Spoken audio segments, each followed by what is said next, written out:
अनि दाइ मैले त हजुरलाई सोध्नै बिर्सेछु हजुर घर कहाँ पऱ्यो कति भयो हजुर यता आउनुभएको भाइ म यहाँ आएको त भयो 9-10 वर्ष। घर मेरो सङ्खुवासभा हो, बिचमा एकचोटि घर नि गएको थिएँ।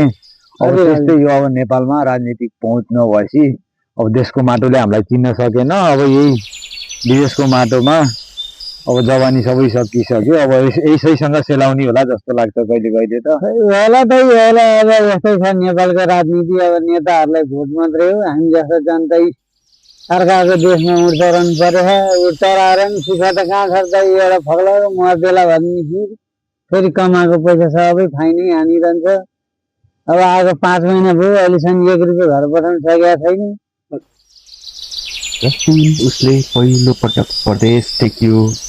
मनभरि उमङ्ग त थिएन, तर एउटा दृढ सङ्कल्प थियो।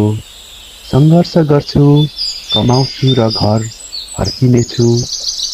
आकाश एउटै थियो, तर त्यो आकाशको छायाभित्र आफ्नो आँगनको जुन हराएको जस्तो लाग्थ्यो। प्रस्तुत गन्थन गर्ने अर्थात् ओखलढुङ्गाबाट आएको एउटा पात्र र काजी अर्थात् सङ्खुवा सभाबाट आएको वीरबहादुर काजी अर्का पात्र।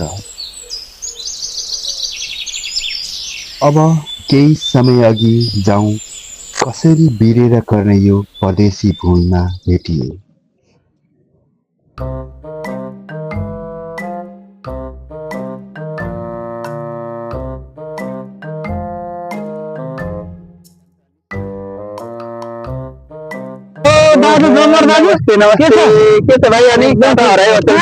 फोन हान्दा यति वाक्क भयो, फोन पनि लाग्दैन। फोन नम्बर चेन्ज गर्नु भएको क्या? नम्बर चेन्ज गर्नु त्यही हो नि, अलिक काम धेरै छ कामले गर्दा। त्यही त नेपालमा हेर्नु न, सुदूरपश्चिम तिनी कैलाली कञ्चनपुरदेखि लिएर माथि माथि कर्णालीदेखि गएका मान्छेहरू 25-20 जना विदेश आउँछु भनेर भनेछन्। तपाईँ मलाई पासपोर्ट दिएर हजुर हजुर प्रोसेस गरेर मसँग कति छ, कति दुबईमा काम होटलमा हो जाने कि कतै सेक्युरिटीमा जाने कि क्लिनरमा जाने जस्तो भने त्यस्तै मसँग एयरपोर्टमा गाह्रो गर्दाखेरि के भन्ने मलाई त्यस्तो लागेर नि।